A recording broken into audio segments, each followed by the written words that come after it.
The first, and probably the most important, is that the travelers see a very narrow part of the society. Often they see what they're looking for. Often they project onto the society what they want to find or what they are afraid of. They're deceptive in lots of different ways. This sense of discovery may be imagined later on to make it more dramatic. Issues of time are played around with, and travel account may have the sense of a continuous narrative, and then when you actually go back, it says, I did 6 or 7 trips, but for the purposes of this narrative, I went and I discovered it, and then I went all the way through, and then I left. Often travelers, if they don't speak the language, they don't make a big deal of that. They might say it at the beginning, and it might come up a few times in between, but you can read an entire account and not realize that everything that is being said is in fact through a translator, or simply not understood. It's not that that may be wrong, but you just have to be very aware of that this is someone who may not be following all of these conversations.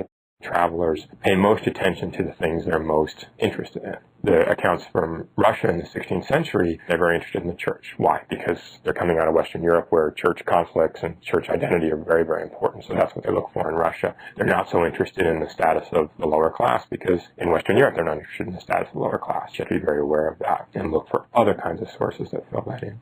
They're aimed at a certain audience, or they are recreating a particular journey. The fictionalized ones become more complicated because you can essentially tell the story of a journey, but more or less explicitly make things up. A journal that is actually kept during the time of the trip is different from the ones written afterwards. The person goes and then comes back and then writes about it. And I think you have to be very cautious about how much of it may be fictionalized. There may have been multiple encounters that are brought together into one, or there may be major stretches that are left out.